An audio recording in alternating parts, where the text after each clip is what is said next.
Hello guys, welcome to Always Rise. तो अभी इस वीडियो में हम थॉमस हॉब्स डिस्कस करेंगे। ठीक है, थॉमस हॉब्स जो है ये one of the most important and favourite topic है यूजीसी नेट के लिए। और हर बार जो है थॉमस हॉब्स से एक क्वेश्चन आता ही आता है, एक या दो क्वेश्चन हर बार आया है। ठीक है, तो सबसे पहले हम देखते हैं कि पिछले साल क्या क्या क्वेश्चन आए थे। तो life of man is brutish nasty and short, ये जो स्टेटमेंट आया था ये आया था 2019 एंड 2016 में कि ये किसने बोली थी।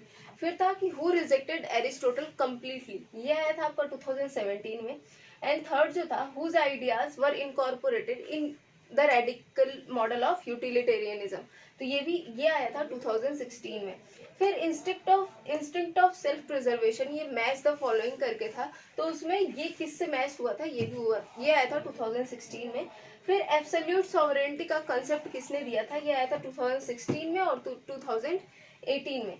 And power not right is the basis, power not right, ये आया था आपका 2015 में एंड 2017। ओके, तो हम इस तरीके से मूव करेंगे अपने क्वेश्चन की तरफ कि कौन सा क्वेश्चन कब आया था। तो जैसा कि हमने आपको बताया था कि जब भी आप किसी भी पॉलिटिकल थिंकर को कर रहे हैं तो उसमें 3-4 चीजें हैं जिसको आपको बहुत अच्छे से करनी है।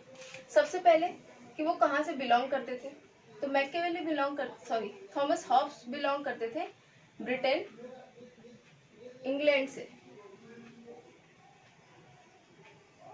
ओके, एंड सेकंड मैंने बताया था कि उनकी कोई फेमस बुक, ठीक है, या फिर कोई भी जर्नल जिसकी वजह से वो जाने जाते हैं, तो ये थे इनका लेवियाथन। लेवियाथन जो है एक्चुअली इसका मतलब होता है सी मॉन्स्टर, ये इनकी बुक का नाम था। एंड थर्ड, इन्फ्लुएंस किसका किसका था,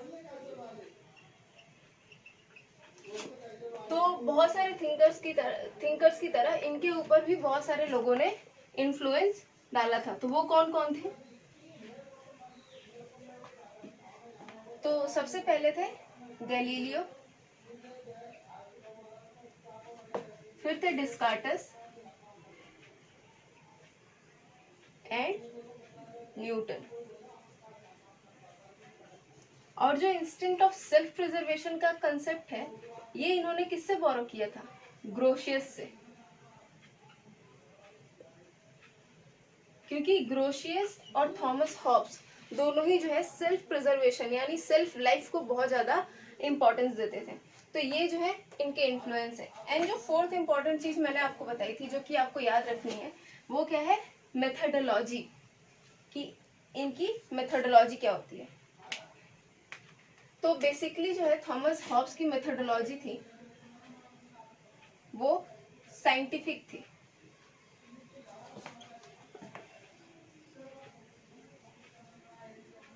साइंटिफिक बोलो या फिर रिजोल्यूटिव, कंपोजिट मेथड, ये जो है डिस्कार्टस ने यूज किया था अपनी थियरी में, और डिस्कार्टस ने बोरो किया था गैलीलियो से।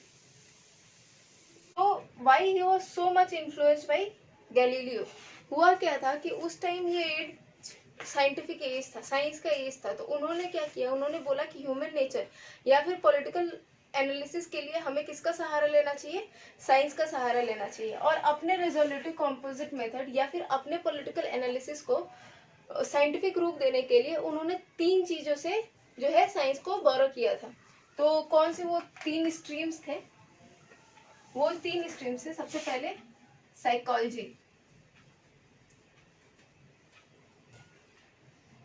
और दूसरा था आपका जियोमेट्री।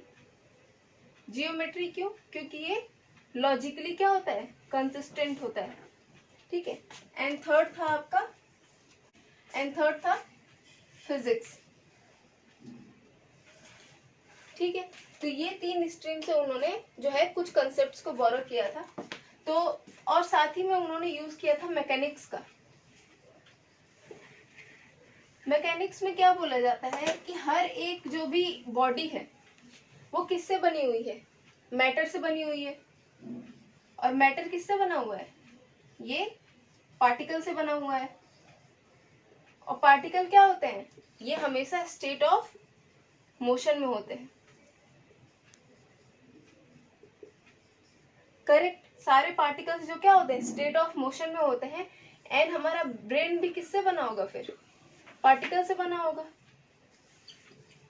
और ब्रेन क्या है? वो स्टेट ऑफ मोशन में है। और इसीलिए वो बोलते हैं कि हर एक इंसान जो है वो कैसा है? यूटिलिटेरियन है। यूटिलिटेरियन का क्या मतलब है? कि हर इंसान जो है अपने सेल्फ इंटरेस्ट के बारे में सोचता है। अब ऐसा वो क्यों बोलते थे? उन्होंने जो ह्यूमन बिहेवियर का जो कंसेप्ट है ये पार्टिकल वाले कंसेप्ट से डिराइव किया था कि स्टेट ऑफ मोशन में रहेगा हमेशा। तो इंसान जो है वो एक्चुअली में केवल दो ही चीजें कर पाता है। सपोज ये ह्यूमन नेचर है, ह्यूमन है, तो वो उसके पास सिर्फ दो कंडीशन है, या तो वो किसी काम को करेगा या फिर वो किसी काम को नहीं करेगा। ठीक है, क्यों? क्योंकि मैन क्या है? यूटिलिटेरियन है। तो वो किस काम को करेगा? जिसमें उसको प्लेजर मिलेगा। और किस काम को वो नहीं करेगा? जिसमें उसको पेन मिलेगा। तो इसमें ये बोलते हैं कि ह्यूमन जो है सिर्फ दो चीजों के लिए कैपेबल है, एक लव और दूसरा एवर्जन। ये आपको समझ में आया कि ह्यूमन क्या है? वो यूटिलिटेरियन है। और यहीं पे क्या हुआ था, उन्होंने क्या बोला था कि हर एक इंसान, फिर चाहे वो किंग हो या फादर हो चर्च के, कोई रिच हो या फिर कोई पुअर हो, इन सब का क्या है? एक ही पर्पस है, वो है अपने एपेटाइट को शांत करना। और जब तक ये जिंदा रहेंगे तब तक इनकी एपेटाइट होगी। एपेटाइट किसकी हो सकती है? एपेटाइट हो सकती है आपकी पावर की, वेल्थ की, या फिर मनी की। Power, wealth, money. पावर कैसा हो? फिजिकल हो सकता है या अथॉरिटी वाला हो सकता है। इसलिए बोलते हैं कि जो मैन का अनएंडिंग डिजायर है पावर के लिए, वो किससे गाइडेड है? वो पार्टिकल्स, यानी जो मैटर अपना ब्रेन है जो कि हमेशा मोशन में है, वो उससे गाइडेड है। और उसका जो ये डिजायर है पावर का, वो उसके मरते दम तक खत्म नहीं होने वाला है। ठीक है, तो उनकी जो बुक थी लेवियाथन, उसको चर्च ने बैन कर दिया था और ऑक्सफोर्ड यूनिवर्सिटी ने जला दिया था। तो क्यों जलाया था? इसमें मैंने आपको बताया था कि उन्होंने जो स्टेट के फादर है ना, मतलब सॉरी चर्च के जो फादर हैं, उनको भी क्या बोला था कि वो भी एक नॉर्मल जैसे इंसान होते हैं, वो भी इंसान होते हैं, वो डिवाइन वाइन कुछ नहीं है, वो केवल इन लोगों का एक कंसेप्ट है। तो ये चीज क्लियर है। ठीक है, एंड इसके बाद से जो एक और इम्पोर्टेंट चीज है वो है, इन्होंने प्यूरिटन रिवॉल्यूशन विटनेस किया था अपने टाइम में।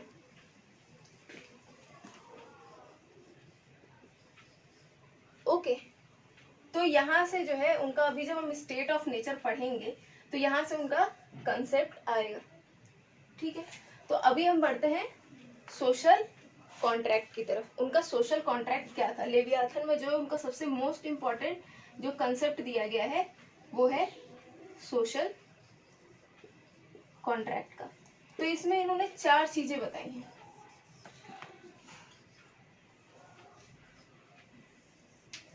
सबसे पहले मेथोडोलॉजी जो हम लोगों ने कर ली।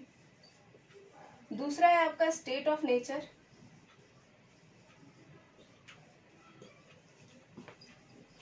तीसरा है कंटेंट ऑफ द कॉन्ट्रैक्ट। ठीक है, और इसी में आ जाएगा आपका प्रोसेस ऑफ कॉन्ट्रैक्ट।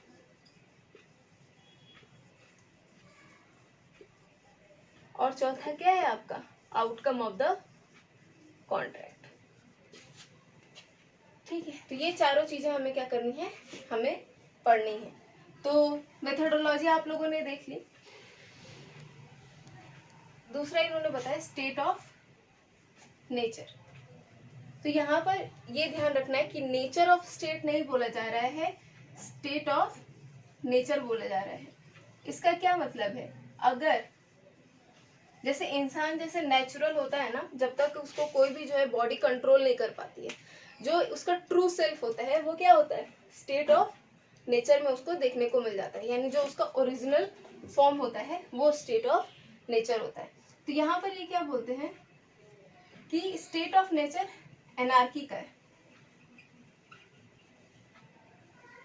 एनार्की का क्या मतलब है, यहाँ पर बोलते हैं कि जब अगर कोई भी गवर्निंग बॉडी कंट्रोल करने वाली नहीं होगी तो सारे के सारे इंसान क्या होंगे, वो अपने आप को सिक्योर करने में लगे रहेंगे। तो यहाँ पर वो बोलते हैं it is a war of all against all. ये इनका फेमस स्टेटमेंट है। ये सारे स्टेटमेंट आपको क्या करने हैं, याद रखना है। War of all against all.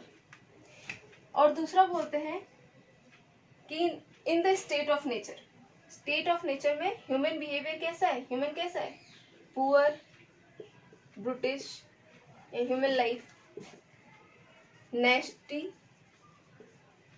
And short. तो ये ऐसा क्यों है, क्योंकि सब लोग जो है एक दूसरे से लड़ रहे हैं, सबको क्या करना है, अपने लाइफ को सिक्योर करना है। तो ऐसे में उनकी लाइफ क्या होगी, बहुत ज्यादा खराब होगी, बहुत ही ज्यादा ब्रिटिश होगी, लोग एक दूसरे को मारने में लगे रहेंगे और वो छोटी भी होगी, क्योंकि जिसके पास जितना ज्यादा पावर है वो उतनी देर तक सर्वाइव करेगा। ठीक है। एंड जो थर्ड है कि in the state of nature there is no scope for art, navigation और ट्रेवल। तो इसमें ये बोलते हैं कि जब खुद जो है सारे के सारे अपने आप को बचाने में ही लगे रहेंगे, एक दूसरे को मारने में ही लगे रहेंगे, पावर ही जो है उनका सबसे मेन मोटिव होगा कि ज्यादा से ज्यादा उनको पावर मिले ताकि वो अपने आप को सिक्योर कर सके। तो ऐसी कंडीशन में कोई भी स्कोप नहीं रहेगा जिससे उनका एंटरटेनमेंट हो सके। तो उनकी लाइफ क्या होगी, बहुत ही ज्यादा पुअर, ब्रिटिश, नेस्टी एंड शॉर्ट होगी। तो ये जो है दोनों स्टेटमेंट पूछे गए हैं। थर्ड आपका जो आ सकता है वो ये आ सकता है। So I hope this is clear. State of nature कैसा है, कंप्लीट एनार्की का है। और इसका ये संबंध कैसे होते, जो आपका सिविल वॉर हुआ था 1641 में, तो उस टाइम पे कंप्लीट एनार्की थी और सबसे पहले जो है ब्रिटेन छोड़ के कोई भागा था तो वो थे हॉब्स। भागना नहीं मतलब सबसे पहले उन्होंने जो है इसको छोड़ के चले गए थे, और इसीलिए वो बोलते हैं कि स्टेट ऑफ नेचर कैसा होता है, कंप्लीट एनार्की होता है। और एनार्की में कैसी कंडीशन होती है, ऐसी कंडीशन होती है। तो यहाँ पर जो हमने आपको पिछले साल का क्वेश्चन बताया था उसमें हमने बोला था कि उन्होंने एरिस्टोटल को क्या किया था, कंप्लीटली रिजेक्ट कर दिया था। क्यों, क्योंकि एरिस्टोटल बोलते हैं, एरिस्टोटल ने बोला था कि मैन क्या है, सोशल बीइंग है, सोशल बीइंग है। इसलिए जो क्या होगा, वो एक दूसरे को प्रिजर्व करेंगे, एक दूसरे के साथ मिलकर रहेंगे। इन्होंने बोला था कि बिल्कुल ही गलत बोलते हैं, ये स्टेट ऑफ नेचर में मैन जो होता है बहुत ही ज्यादा ब्रूटिश होता है। ठीक है, और वो कंप्लीट एनार्की के फेज में रहता है, तो वो जो है सोशल बीइंग नहीं है। तो इसलिए उन्होंने एरिस्टोटल की थियरी को क्या किया था, कंप्लीटली रिजेक्ट कर दिया था। उनको बोला था कि कोई भी आपकी थियरी सही नहीं है। तो ये हो गया आपको। अब सोशल कॉन्ट्रैक्ट क्या है, व्हाट इज सोशल कॉन्ट्रैक्ट।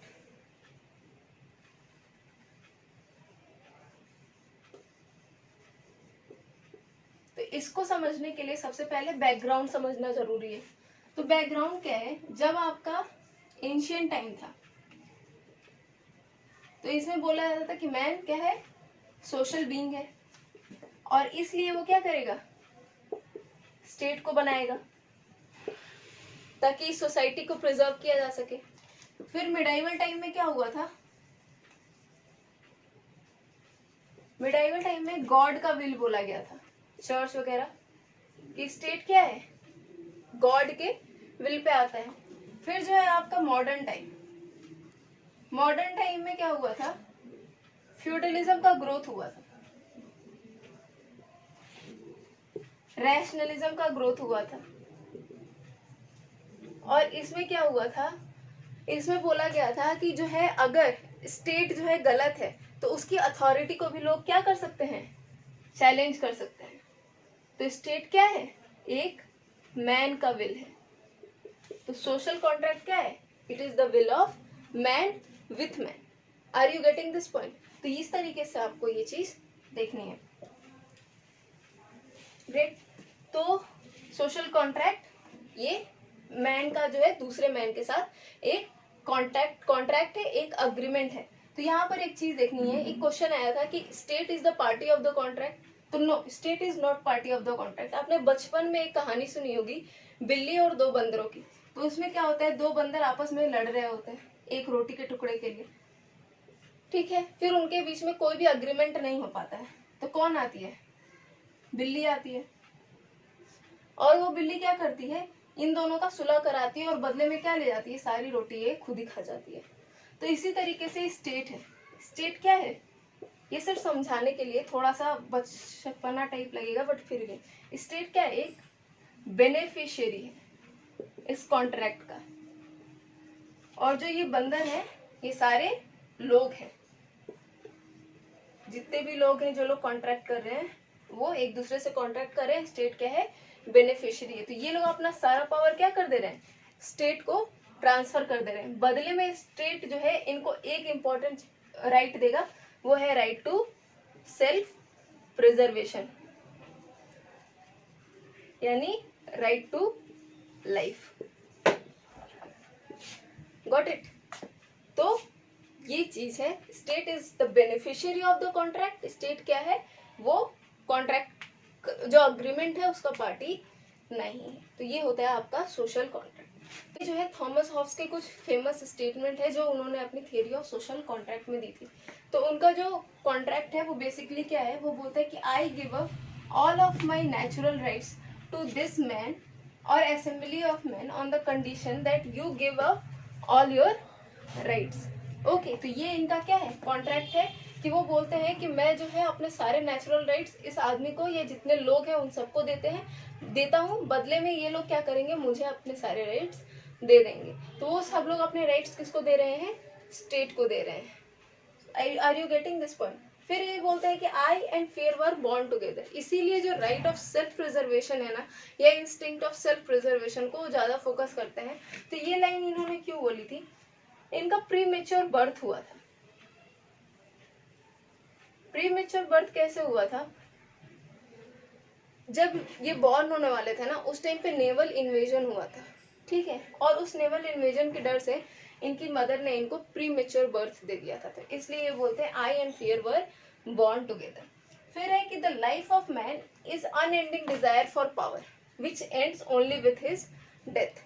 तो इसका क्या मतलब है कि जो इंसान है, मैंने आपको स्टार्टिंग में ही बताया था कि उसका जो लाइफ का मेन मोटो क्या है, या फिर उसका जो डिजायर क्या है कि उसको बहुत सारा पावर मिले। पावर कोई भी तरीके की हो सकती है, फिर चाहे अथॉरिटेरियन हो, मनी वाली हो, या फिर फिजिकल पावर हो, कोई भी पावर हो, उसका मेन मोटो क्या है, उस पावर को गेन करना। और ये कब खत्म होती है, जब वो इंसान मर जाता है। तो वो किस चीज को अवॉइड करने की कोशिश करेगा, डेथ को अवॉइड करने की कोशिश करेगा। इसीलिए जो है ये सोशल कॉन्ट्रैक्ट उन्होंने दिया था। सो यू गॉट इट? तो अभी जो है ये था आपका सोशल कॉन्ट्रैक्ट। अब इसमें आउटकम क्या आया, इसमें आउटकम यही आया कि एक सोशल कॉन्ट्रैक्ट बनता है जो कि सबके लिए बनता है, लेकिन इसमें लिमिटेशन क्या आती है, इसमें दो लिमिटेशन है। सबसे पहला है सेल्फ प्रिजर्वेशन, यानी राइट टू लाइफ। सारे राइट दे रहा है लेकिन राइट टू लाइफ स्टेट के पास भी नहीं है, ये सिर्फ एक इंसान के पास है। और दूसरा क्या है, दूसरा ये है कि right to resist the state, right to resist the state. अब ये क्यों है, क्योंकि इन्होंने अपने सारे राइट्स तो दे दिए हैं, लेकिन अगर स्टेट जो है इनकी लाइफ को आर्बिट्ररी मैनर में खत्म करने लगे, तो इन्होंने तो ये राइट दिया नहीं था, तो ऐसे कंडीशन में क्या होगा, ये कॉन्ट्रैक्ट का ब्रीच हो जाएगा, कॉन्ट्रैक्ट टूट जाएगा। एंड फिर जो है इंसान के पास क्या राइट है कि वो रजिस्ट कर सकता है स्टेट को भी। और जो पहली लिमिटेशन थी कि राइट टू लाइफ, इसमें क्या है कि अगर अपने सेल्फ डिफेंस में इंसान क्या कर सकता है, किसी सामने वाले इंसान को मार भी सकता है। ठीक है, तो ये है आपका 2 limitation. I hope social contract आपका पूरी तरीके से क्लियर है। अगर कोई भी डाउट है तो आप जो है कमेंट सेक्शन में जरूर बता दीजिएगा। ठीक है, तो अभी हम इनकी देखते हैं कुछ थियरीज जो इन्होंने दी थी और कुछ कंसेप्ट। तो मेनली जो है हमें क्या क्या पढ़ना है, थियरी ऑफ सॉवरेनिटी,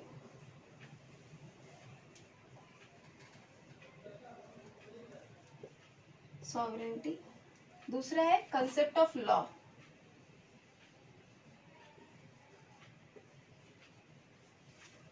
फिर है कंसेप्ट ऑफ लिबर्टी। ओके, तो थियरी ऑफ सॉवरेनिटी में एक स्टेटमेंट है, इसको ध्यान में रखना है। बोला जाता है कि when John Beadon was standing at the door of modernity, it was Hobbes who stepped in। तो ये क्यों बोला जाता है, वो इसलिए बोला जाता है कि सॉवरेनिटी का जो सबसे सही कंसेप्ट दिया था वो दिया था आपका थॉमस हॉब्स ने। तो इस तरीके से ये पूछा जा सकता है, when John Bodin is standing at the door of modernity, who entered, तो it was Thomas Hobbes. Okay, तो मेनली जो है सॉवरेनिटी किसको बोलते हैं, हमारा जो भी नेशन स्टेट होता है वो कैसे डिसाइड होता है, 4 चीजें होती हैं। सबसे पहला होता है कि उसकी एक डिफाइंड टेरिटरी होती है,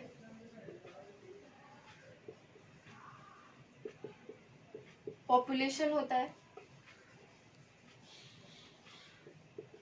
ज्योग्राफी होती है या इंस्टीट्यूशंस होते हैं, ज्योग्राफी इंस्टीट्यूशंस वगैरह, और जो चौथा है वो है आपकी सॉवरेनिटी।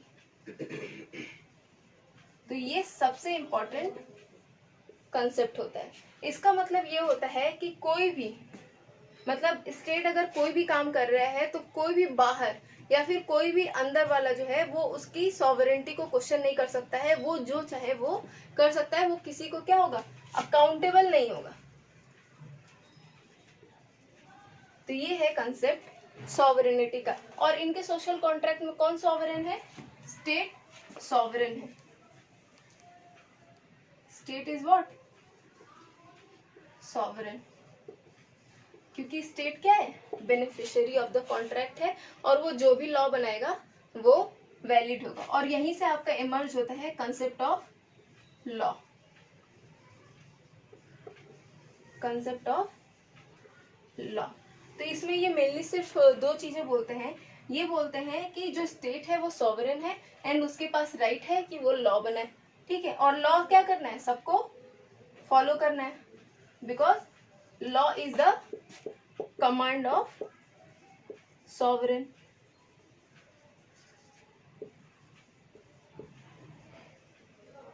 तो अभी क्या होगा, अभी कुछ लोग ऐसे होंगे जो है लॉ को फॉलो नहीं करना चाहेंगे। वो बोलेंगे कि ये लॉ जो है मुझे पसंद नहीं आ रहा है तो मैं इसको फॉलो नहीं करेंगे। तो इसमें ये बोलते हैं कि इसके पास पावर है, यानी स्टेट के पास या सॉवरेन के पास पावर है कि वो क्या करेंगे, पनिश करेंगे उनको जो कि लॉ को फॉलो नहीं कर सकते। क्योंकि कुछ लोगों के थोड़े टाइम के प्लेजर के लिए वो पूरे जो है बाकी लोगों के प्लेजर को नहीं छीन सकते हैं या बाकी लोगों की राइट टू लाइफ को नहीं छीन सकते हैं। अब इसका बहुत ही सिंपल और रियल लाइफ एग्जांपल है ड्रंक एंड ड्राइव। सपोज आपने ड्रिंक किया, ड्रिंक एंड ड्राइव, आपने ड्रिंक किया, ठीक है। तो नॉर्मली हमारा जो लॉ है वो क्या बोलता है कि आपको ड्रिंक करके ड्राइव नहीं करना है, बट आपको नहीं, आपको क्या बनना है, आपको बहुत माचो मैन बनना है। तो आप क्या बोल रहे हो कि नहीं हम तो ड्राइव करेंगे, हम बहुत होश में हैं। लेकिन आपके इसकी रूल की वजह से क्या हो जाता है, आप होश में एक्चुअली नहीं होते हो, किसी का एक्सीडेंट हो गया तो आप तो मर गए लेकिन आपके साथ कोई और भी मर गया। ठीक है, तो यहाँ पर जो है इसीलिए law is the command of sovereign, आपको फॉलो करना है, और इस ताकि किसी और का जो राइट टू लाइफ है वो ब्रीच ना हो जाए, इसकी वजह से क्या करना है, आपको लॉ को फॉलो करना है। और अगर आपने फॉलो नहीं किया तो क्या होगा, आपको पनिशमेंट मिलेगी। और इसके लिए इनका स्टेटमेंट है, covenant without sword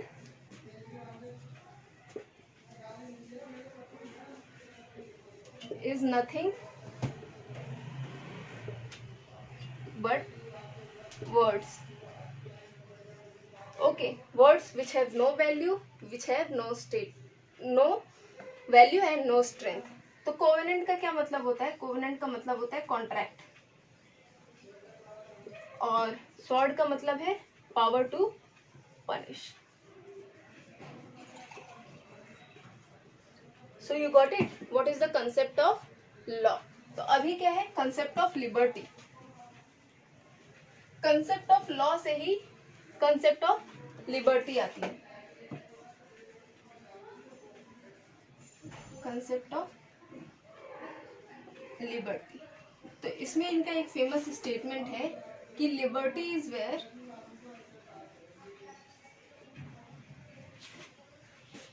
law is silent.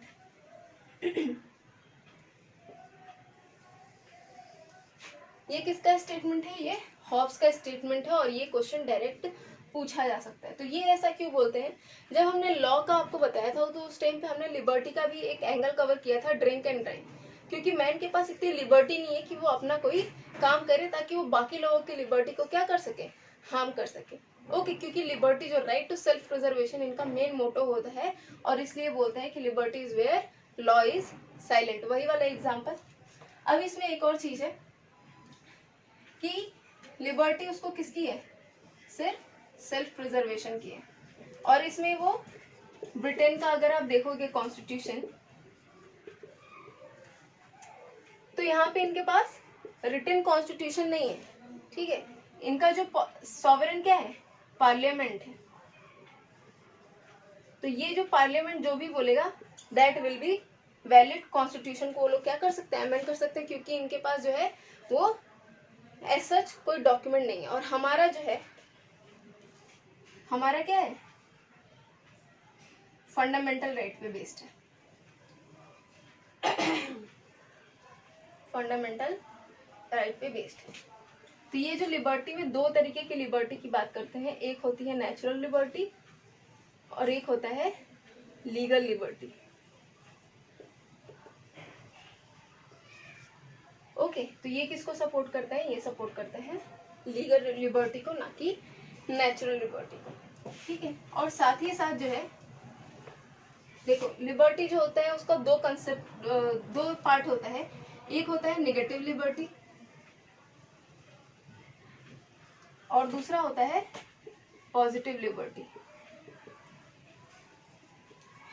तो नेगेटिव लिबर्टी का क्या मतलब होता है, स्टेट इज एब्सेंट। जहाँ पे स्टेट नहीं है वहां पे नेगेटिव लिबर्टी है, और जहाँ पे स्टेट है वो क्या है, पॉजिटिव लिबर्टी है, स्टेट इज प्रेजेंट। तो वो जो है ना कंप्लीटली लिबर्टी के अगेंस्ट नहीं थे, लेकिन वो क्या बोलते थे कि अगर स्टेट एब्सेंट रहेगा तो इंसान क्या है, वो स्टेट ऑफ एनार्की में हो जाएगा। तो उसके पास दो ही ऑप्शन है, या तो वो क्या करे, ये सोशल कॉन्ट्रैक्ट में रहे जिसमें वो सुरक्षित रहेगा, या फिर वो एनार्की वाले में रहे। उसके पास दो ही ऑप्शन है। Okay, so this is the concept of liberty for Hobbes. I hope this is clear. कोई भी डाउट हो कमेंट सेक्शन में जरूर बताइएगा। अब इसमें जो है एक इम्पॉर्टेंट स्टेटमेंट है जो कि आपको याद रखनी है, वो है कि लिबर्टी और freedom signifies the absence of opposition in the external impediment to the motion, ठीक है। तो state of particles are in the motion, human brain is in the motion. तो इम्पेडिमेंट जो है वो दो टाइप के होते हैं, एक होता है आपका इंटरनल, दूसरा है आपका एक्सटर्नल। तो इंटरनल का क्या मतलब होता है, कैपेसिटी, और एक्सटर्नल का मतलब होता है लिबर्टी।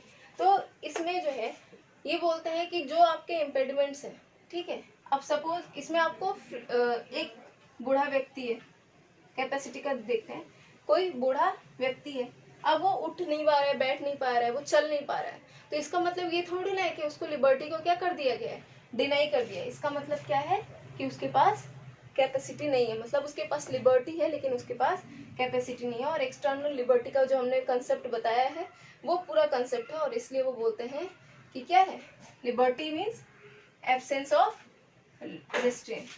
ये भी इंपॉर्टेंट है, ये डायरेक्ट पूछा जाएगा कि लिबर्टी का क्या मतलब होता है। इसका मतलब होता है एब्सेंस ऑफ रिस्ट्रेंट्स, मतलब बाहर से अगर कोई भी दबाव नहीं आए तो उसका मतलब है तभी वो लिबर्टी सही से आता है।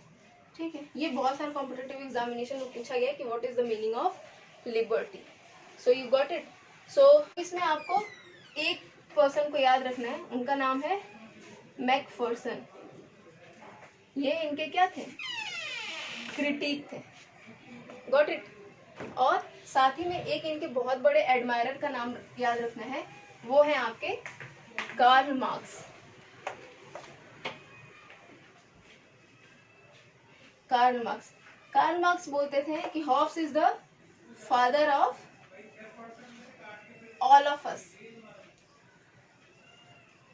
क्योंकि इन्होंने जो स्टेट का नेचर है, इन्होंने जो ह्यूमन का नेचर है, इनकी जो कंसेप्ट है सॉवरेनिटी, लिबर्टी और जितनी भी कंसेप्ट है, इन्होंने जितनी क्लैरिटी के साथ एक्सप्लेन किया है वो किसी ने भी नहीं एक्सप्लेन किया। और इसलिए बोलते हैं कि, इसलिए कार्ल मार्क्स क्या बोलते हैं, is the father of all of us. And Macpherson इनके क्रिटिक थे, ये बोलते हैं कि वो जो है क्या कहते हैं, बहुत ही बड़े इंडिविजुअलिस्टिक हैं। वो स्टार्ट तो किसी और तरीके से करते हैं और एंडिंग किसी और तरीके से बोलते हैं। मेनली इनका कोई खास बेसिस नहीं होगा अगर आप पढ़ोगे तो। So this is all for Hobbs.